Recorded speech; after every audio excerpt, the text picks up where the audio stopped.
Coming to the film making topic ఇంకెక్కువ విసిగించను మిమ్మల్ని. నాకున్న Yeah. కొన్ని ప్రశ్నలు మిమ్మల్ని అడగాలని ఆశపడేవి మాత్రమే. హారర్స్ తీశారు, యాక్షన్ ఫిల్మ్స్ తీశారు, సైకో థ్రిల్లర్స్ తీసింది గట్టిగా మాడితే 2 సినిమాలు తీశారు మీరు. Anukshanam and psycho. Yeah. సినిమా పేరు సైకో, అది బయటకి ఎప్పుడు వచ్చిందో తెలియదు. ఫస్ట్ థింగ్, ప్రజెంట్ ట్రెండ్లో, ట్రెండ్ అని కాదు, మీరు psycho thriller, the best psycho thrillers తీస్తే చూడాలని మేము ఆశపడుతున్నాం. అఫ్ కోర్స్ డర్నా జరూర్ హైలో Bomman Irani portion is the literally iconic and ironic portion. We are expecting a psycho. Varma గారి సైకో థ్రిల్లర్ మళ్ళీ ఎప్పుడు తీయబోతున్నారు? సైకోపాత్, ఎర్రగులాబిల్ లాంటి సినిమా. అంటే right no I'm not in that zone. అది you have narrated about Erra Gulabilu, Sridevi scene, correct. ఆ ఇళయరాజా బ్యాక్గ్రౌండ్ మ్యూజిక్, ఎస్. ఒక వీణతోటి thrilling music ఇవ్వడం అనేది, యా. థ్రిల్లర్ ఫ్లేవర్ని మీరు అంతా ఒడిసి పట్టుకునే మీరు ఇప్పుడు ఆ జోన్లో లేనంటే మరి మీరు స్పెషలిస్ట్ కదా. కాదు, ఆ జోన్ ఇప్పుడు అంటే ఇప్పుడు present now, but tomorrow I might get an idea. అంటే ఎర్రగులాబీలను రివర్స్ చేస్తే విలన్గా అమ్మాయి ఉండొచ్చు కదా, అలాంటి ఐడియా ఏదో ఏదో something is there. Yeah. And genres అంటే మీరు టచ్ అయిన జానర్స్ అంటే ఆల్మోస్ట్ అన్నీ చేసారు అని అనుకోవచ్చు. ఫ్యామిలీ థ్రిల్లర్ దిగలే, లైక్ దృశ్యం. Yeah, correct. వర్మగారు ఫ్యామిలీ పెళ్లి మీద 365 days తీశారు. అంటే పెళ్లిలో వచ్చే అబ్స్టకల్స్, కరెక్ట్, మనస్పర్ధలు వగేరా మీద. యా. మీరు బిగ్ స్పాన్లో తీస్తే యాడమ్స్ ఫ్యామిలీ స్టైల్లో, దృశ్యం స్టైల్లో, we are expecting a family thriller from Varma గారు, at least a thriller, whether it is a family genre or not. Next చేయబోయే ఎక్స్పెరిమెంట్స్ ఏంటి అనేది ఈ వెలికి తీసే ప్రాసెస్. అదే అంటే వర్క్ జరుగుతున్నాయి, but I have not yet finalize exactly ఏది స్టార్ట్ చేయాలి, ఎందుకంటే వీటిలో బిజీగా ఉండి నేను చేయలేదు అది. ప్రజెంట్ వ్యూహం కంప్లీట్ అయిపోయింది కదా వర్క్ అనేది. యా. కమింగ్ ప్రాజెక్ట్స్ వర్క్స్ అనేవి జరుగుతున్నాయంట. So when we are expecting your film from Amitabh Bachchan sir తోటి? It will be some time in another 4 to 5 months. ఈ ఇయర్లో ఉందండి? ఈ ఇయర్లో. ఎలాంటి సినిమా సార్? ఇంకా నేను చెప్తాను తర్వాత. Actually it's horror film.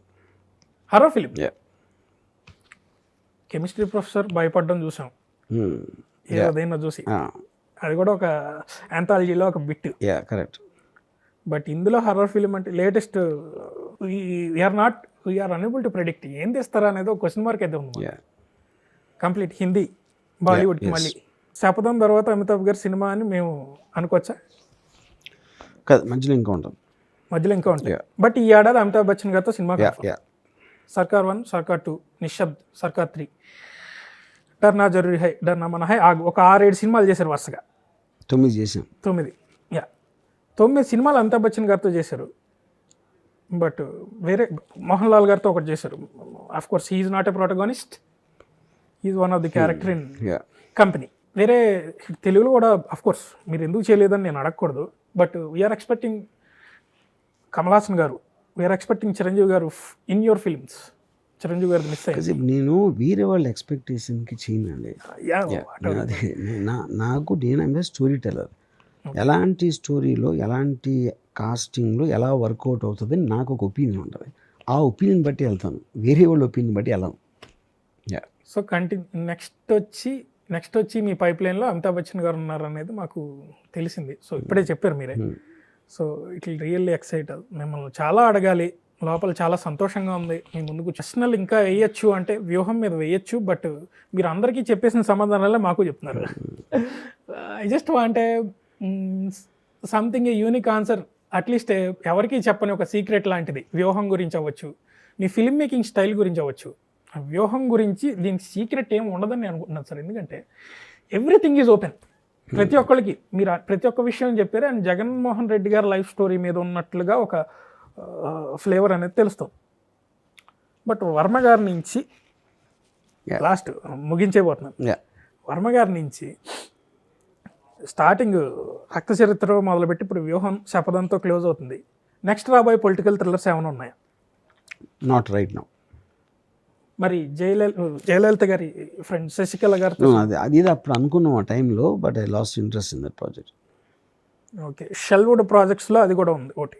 ఇప్పుడు షెల్ నేను రోజుకి 10 ఐడియాలు వస్తాయి నాకు. కొన్ని లీక్ అవుతాయి, ఇలా చేయబోతున్నాను. కొన్ని ఒకసారి నేనే చెప్పొచ్చు, కానీ ఫైనల్గా నేను ఎవ్రీడే పని చేస్తూ ఉంటాను. Every year I make 2 or 3 films any which way. So కొన్ని బ్యాక్గ్రౌండ్ అవుతాయి, కొన్ని మళ్ళీ ఫోకస్లోకి వస్తాయి, కొన్ని మర్చిపోతాం. సార్ ఫిల్మ్ మేకింగ్ ప్రాసెస్ అంటే అదో పెద్ద పెద్ద భూతంలాగా అనిపిస్తుంది సార్. ఎందుకంటే షార్ట్ మేకింగ్, తర్వాత స్పాట్లో ఎడిటింగ్, ఓకే టేక్స్ ఇన్ని ఉంటాయి కదా. మీరు ఇంత స్పీడ్గా చేస్తారు సినిమాలు. అంటే మీకు అంత అందవేసిన చేయి ఉన్నప్పుడు అది ఏంటి అంటే అందులో ఉన్న మర్మం మాకు చాలా మందికి అర్థం కాదు. ఇంకా ఫస్ట్ సినిమా తీయని వాళ్ళు ఫస్ట్ సినిమా కోసం తిరుగుతూ ఉంటారు పాపం, to make their first film happened. Upcoming film మేకర్స్కి మీ నుంచి కొన్ని టిప్స్ అవసరం, ఏమైనా చెప్పగలుగుతారు? ఎవ్రీబడి అందరికీ వాళ్ళ ఓన్ మైండ్ ఉంటుంది. ఇప్పుడు నేను శివ తీసినప్పుడు ఏమన్నా అడిగాను, ఎవరిని అడగల, నా ఇష్టం వచ్చినట్టు తీసాను సినిమా. ఇంకొకళ్ళని అడగటం, టిప్ అడగటం అంటే అక్కడ డైరెక్షన్ ఎబిలిటీ లేదు. How to grab the opportunity of a first film, అదే that is what I'm saying. అది ఆ పర్సనాలిటీలో ఉండాలి కదా. మీరు అవతలోడికి చెప్పి యాక్టర్కో, ప్రొడ్యూసర్కో, ఎక్స్కో, వైకో వీళ్ళందరికీ మీలో ఒక కెపాసిటీ ఉందని నమ్మించగలిగే కెపాసిటీ ఉండాలి కదా. ఆ కెపాసిటీ ఉన్నప్పుడు ఆటోమేటిక్గా అక్కడికి వేరే ఒకటి చెప్పాల్సిందే ఉంటుంది. అది చెప్తే నేర్చుకునేది ఏమి ఉండదు అక్కడ. Exactly you're telling about the narrative capacity. Film మేకింగ్లో కూడా ఒక నెరేటివ్ స్టైల్ ఉంది మీకు. నేను ఇప్పుడు శివ సినిమా ఫస్ట్ టైం నేను యార్లగడ్డ సురేంద్ర గారికి ఓపెనింగ్ సీన్ చెప్పాను, అంతే, స్టోరీ కూడా చెప్పలా. జస్ట్ ఆ కార్ వచ్చి ఆగి ఆడు దిగుతాడు, రోడ్ క్రాస్ చేసి వెళ్ళి అక్కడి నుంచి కాలేజ్ నుంచి బయటకు వచ్చినప్పుడు ఆ ఒక్క సీన్ ఒకటి చెప్పిన. ఆ ఒక్క సీన్ తోటి decided to give me film. అది నేరేటివ్ కెపాసిటీ. అది తన స్టోరీ అడగలేదు, నేను చెప్పలేదు. మీరు రాత్రి సినిమా చెప్పి భయపెట్టారంట కదా, ఈవెన్ దో కీరవాణి గారు అవ్వచ్చు, ఆర్ఆర్ లేకుండా ఉన్న సినిమాని చూసి ఆయన భయపడి మీ సినిమా చేయలేదన్నారు. అవును, రామోజీరావు గారు కూడా భయపడ్డారు, మీకు సినిమా ఇవ్వలేదు అంటే. బిఫోర్ అది తప్పది. రామోజీరావు గారికి నేను ఇప్పుడు స్టోరీ చెప్పలేదు. I just told him I want to make the film, but he did not react. ఆయనకి ఎప్పుడు నేను కథ చెప్పలేదు. అంటే ఈ రాత్రి అనే కథనే చాలా మంది చెప్పి ఆ తర్వాత ఎంటర్ ది డ్రాగన్ ద్వారా మీరు గొల్లారవి లైఫ్లోంచి డెవలప్ చేసింది శివ వన్ లైనర్. రాత్రి ఎక్కడి నుంచి ఇన్స్పైర్ అయ్యారు? రాత్రి హాలీవుడ్ ఫిల్మ్స్ నుంచి, ఎగ్జార్సిస్ట్, ఈవిల్ డెడ్, అలా 3-4 హాలీవుడ్ సినిమాలు. అంటే ఓ బుక్ తెరిచి ఆ లోపల చాలా ఉంటాయి కదా. అవును, అండర్ గ్రౌండ్ అనేది అందులోంచి ఇన్స్పైర్ అయినట్లు. కానీ హాలీవుడ్లో చాలా ఉన్నాయి అలాంటి సినిమాలు, 1-2 కాదు, ఎస్ సార్, 100 ఉన్నాయి. Even paranormal activity also. పారానార్మల్కి మచ్ లేటర్ కదా, ఈ మధ్యన వచ్చింది కదా. ఈ మధ్యనే film making, how to make film simple అనేది, ఫిల్మ్ మేకింగ్ సింపుల్ అనేది మీ నుంచి వచ్చిన ఇన్పుట్స్ చాలా తక్కువ మంది నుంచి వస్తాయి. ఈవెన్ ఇప్పుడు వచ్చే వాళ్ళు కూడా రాంగోపాల్ వర్మ అని వస్తున్నారు తప్ప రాజమౌళి అని రావట్లే చాలా మంది.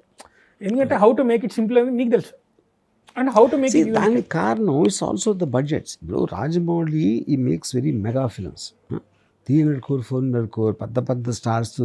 దానికి ఎలా వస్తారు, ఎలా అయినా అలా అవుదామని. నేనంటే ఈ చిన్న సినిమాలు తీస్తాను, ఏదో మిడ్ రేంజ్లో తీస్తాను, ఈ కొత్త టెక్నాలజీలు వాడుతూ ఉంటాను కాబట్టి నా మీద ఇన్స్పైర్ అయ్యే వస్తారు, నాట్ బికాస్ ఆఫ్ దట్. రాజమౌళితో ఇన్స్పైర్ అవ్వటాలంటే we are talking about mega budgets, big stars. అది అందరికీ ఎలా అవుతుంది? అది చెక్కిన ఆభరణం లాంటి సినిమా అంటారు, what ever it is. Rajamouli లాగా ఇన్స్పైర్ అవ్వటం అనేది మీనింగ్లెస్. ఇది మీరు ఫస్ట్ పేరు తెచ్చుకుని Rajamouli almost extraordinary track record తోటి అన్ని సూపర్ హిట్ సినిమాలు తీసిన తర్వాత తనకు వచ్చిన క్రెడిబిలిటీలోంచి తీసాడు బాహుబలి కానీ ఇవన్నీ.